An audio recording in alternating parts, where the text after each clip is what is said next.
విద్యార్థులారా, కొత్త శీర్షిక సిద్ధంగా ఉంది మరియు తెలుసుకోవడానికి మిమ్మల్ని ఆహ్వానిస్తున్నాను. ఆహారం మరియు దాని వనరులు, పోషకాలు మరియు గుర్తింపు పరీక్షల గురించి మీకు ఇప్పటికే తెలుసు.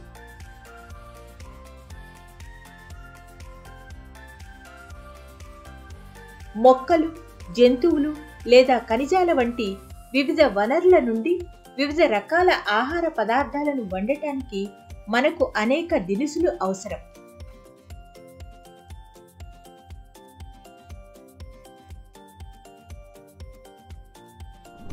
ప్రజలందరికీ ఒకే విధమైన ఆహారపు అలవాట్లు ఉన్నాయా? ప్రజలందరూ వృక్ష లేదా జంతువుల ఆధారిత ఆహారాన్ని మాత్రమే తింటారా?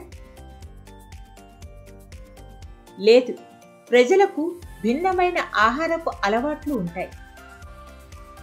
వారు వృక్ష లేదా జంతువు లేదా రెండు వనరుల నుండి ఆహారాన్ని తినవచ్చు. కావున మానవులు ఉభయహారులు.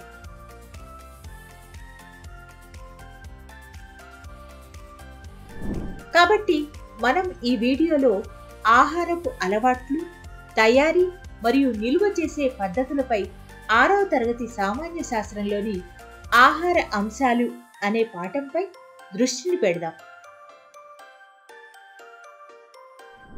అభ్యాస ఫలితాలు. ఈ శీర్షిక చదివిన తర్వాత మీరు వీటిని తెలుసుకోగలుగుతారు. ఆహార అలవాట్లు. ఆహార పదార్థాల తయారీ పద్ధతులు. ఆహార పదార్థాలను నిల్వ చేసే పద్ధతులు. కీలక పదాలు: పులియబెట్టడం,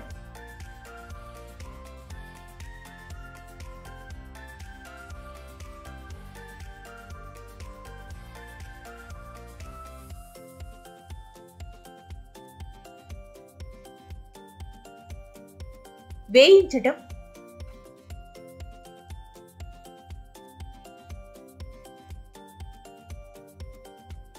మరిగించడం, ఎండబెట్టడం, సాల్టీ,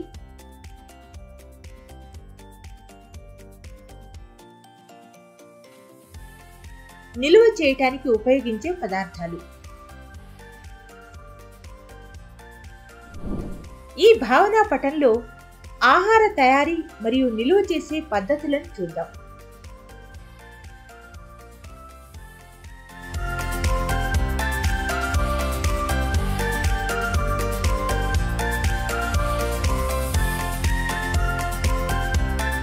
ఆహార అలవాట్లను అభివృద్ధి చేయడం. ప్రజలు ఆహారపు అలవాట్లను ఎలా అభివృద్ధి చేసుకుంటారు? ఒక ప్రాంతంలో నివసించే ప్రజలు సాధారణంగా ఒకే రకమైన ఆహారపు అలవాట్లను కలిగి ఉంటారు. మీరు మీ గ్రామంలో వరి పొలాలను చూసి ఉంటారు. మన రాష్ట్రంలో వరి ఎందుకు ఎక్కువగా పండిస్తారు? ఆలోచించండి. వరి పండించడానికి భౌగోళిక మరియు వాతావరణ పరిస్థితులు ఎక్కువ అనుకూలంగా ఉంటాయి కాబట్టి మనం ఎక్కువ వరిని ఉత్పత్తి చేస్తాం. రైతులు వివిధ రకాల ఆహార పంటలను పండించినప్పటికీ మనం సాధారణంగా బియ్యాన్ని ప్రధాన ఆహారంగా ఉపయోగిస్తాం.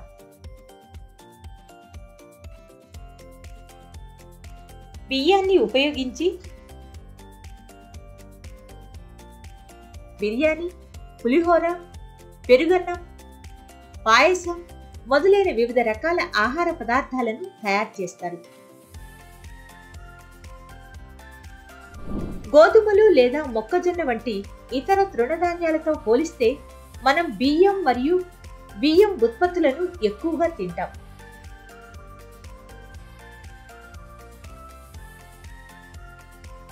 కానీ రాజస్థాన్ నందు బియ్యం కంటే ఎక్కువగా మొక్కజొన్న, సజ్జలు మరియు గోధుమలను ఉత్పత్తి చేస్తారు.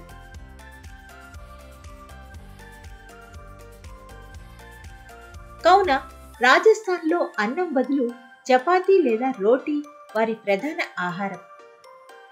చాలా వరకు ఉత్తర భారతదేశంలో రొట్టె ఎక్కువగా తీసుకుంటే, దక్షిణ భారతదేశంలోని వారు ఎక్కువగా అన్నం తింటారు.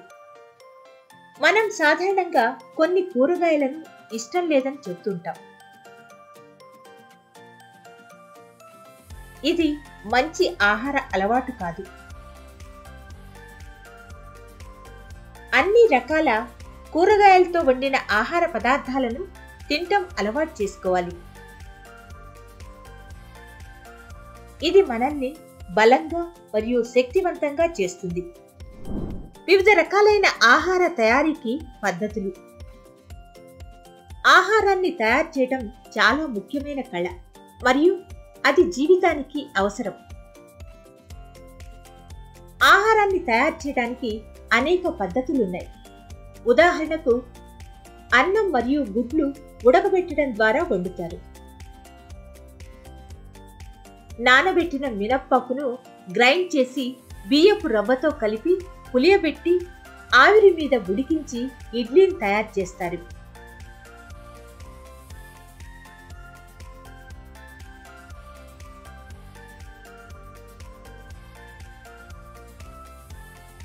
బంగాళదుంప చిప్స్ నూనెలో వేయించబడతాయి.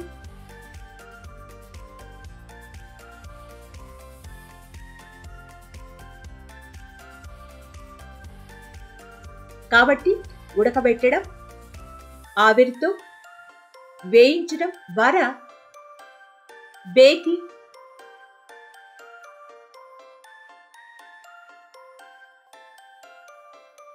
పులియబెట్టడం,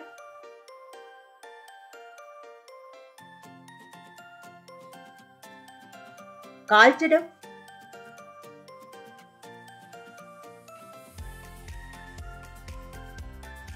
ముక్కలుగా కోయటం మరియు కలపడం మొదలైన వాటి ద్వారా ఆహార పదార్థాలు తయారు చేయబడతాయి. రుచికరమైన ఆహారం. మీకు ఇప్పుడు ఆహార పదార్థాల తయారీ పద్ధతులు తెలుసు. మనం సాధారణంగా ఆహారం రుచిగా లేదా కమ్మగా ఉన్నదని చెప్తుంటాం. కానీ రుచికరమైన ఆహార పదార్థాల తయారీ అనేది దానిలో వాడిన దినుసులు, తయారు చేసే విధానం మరియు మన సాంస్కృతిక అలవాట్లపై ఆధారపడి ఉంటుంది.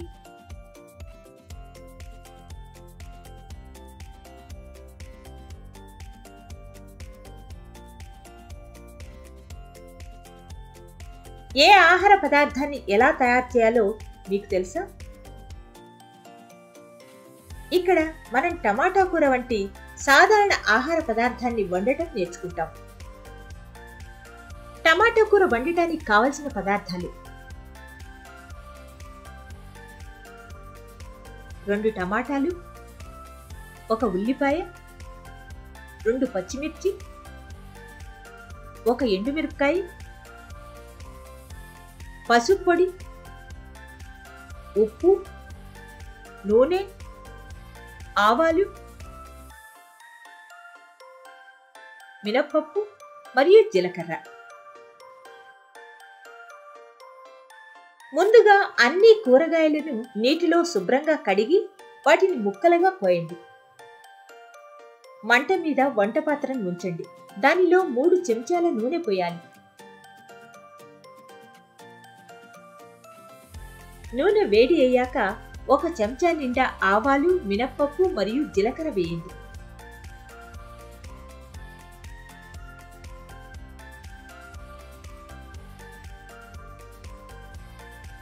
తర్వాత పచ్చిమిరపకాయ, ఎండుమిరపకాయ ముక్కలు వేసి చిటికెడు పసుపు వేయాలి.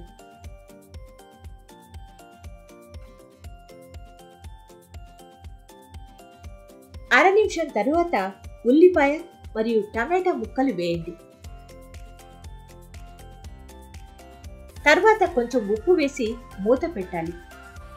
5 నిమిషాల తర్వాత రుచికరమైన టమాటా కూర తయారవుతుంది. ఆహారం నిల్వ చేయటం. రైతులు వరిని పండించిన తర్వాత తెగుళ్ళు మరియు కీటకాల నుండి ఎలా కాపాడతారు?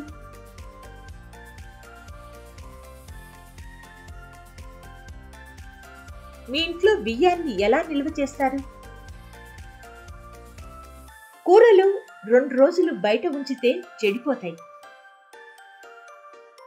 కానీ ఊరగాయ ఎక్కువ కాలం తాజాగా ఎందుకుంటుంది? దీనికి కారణం ఏంటి? ఇది కేవలం నిల్వ చేయడం వల్ల మాత్రమే వీలవుతుంది. కొన్ని ఆహార పదార్థాలను నిల్వ చేయటానికి వాటికి ఉప్పు రాసి మరియు ఎండబెడతారు మరియు అవసరమైనప్పుడు ఉపయోగిస్తారు.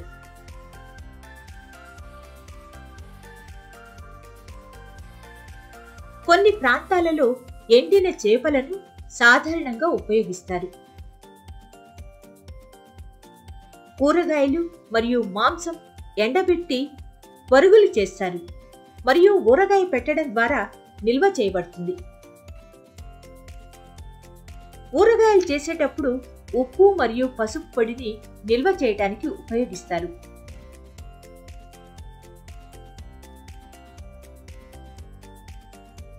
తీర ప్రాంతాలలో చేపలను నిల్వ చేయడం కోసం పొగబెట్టడం, టంపట వేయడం జరుగుతుంది.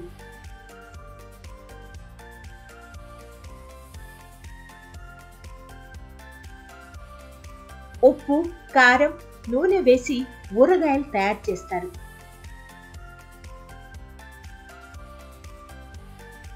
ఉసిరి, పచ్చి మామిడికాయ మొదలైన ఆహార పదార్థాలను ఉప్పు రాసి ఎండబెట్టి నిల్వ చేస్తారు. ధాన్యాలు, పప్పులు మరియు గింజలు ఎండబెట్టి నిల్వ చేస్తారు.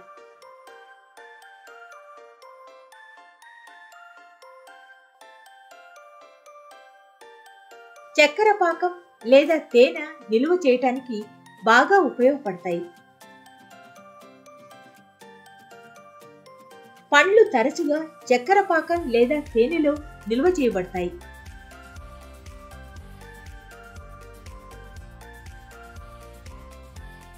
చక్కెరతో నిల్వ చేయబడిన పదార్థాలకు జామ్లు మరియు పండ్ల రసాలు మంచి ఉదాహరణలు.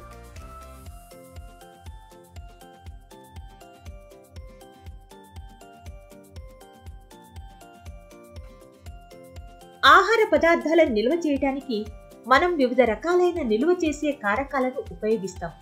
కానీ మార్కెట్లో లభించే కొన్ని ఆహార పదార్థాలు హానికరమైన నిల్వ చేసే కారకాలను కలిగి ఉంటాయి. కాబట్టి ప్యాక్ చేయబడిన ఆహారంలోని దినుసుల గురించి తప్పనిసరిగా తెలుసుకోవాలి.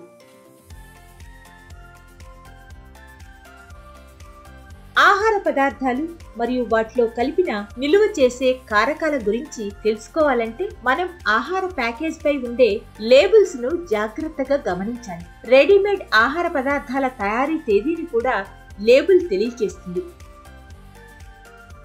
గడువు ముగిసిన ఆహార పదార్థాలను తినకూడదు. అవి మన ఆరోగ్యానికి హానికరం. కూరగాయలు మరియు పండ్లను వివిధ ఆకృతులలో తయారు చేయడం ఒక కళ.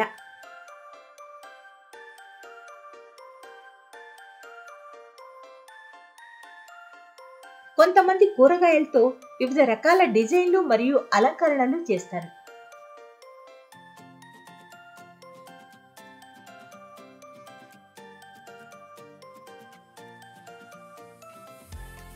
దీనిని వెజిటబుల్ కార్వింగ్ అంటారు.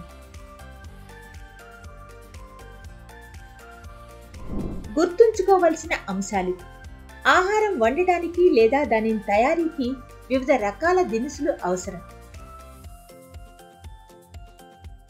ఆహార పదార్థాల రుచి, దానిలో ఉపయోగించే దినుసులు, పదార్థాల తయారీ విధానం మరియు ప్రాంతం యొక్క సాంస్కృతిక పద్ధతులపై ఆధారపడి ఉంటుంది.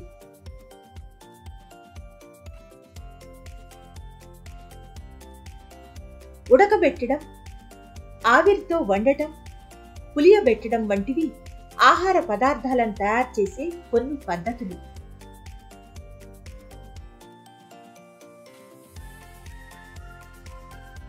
ఆహార పదార్థాలను కొంతకాలం నిల్వ ఉంచేందుకు మనం నిల్వ చేసే కారకాలను ఉపయోగిస్తాం.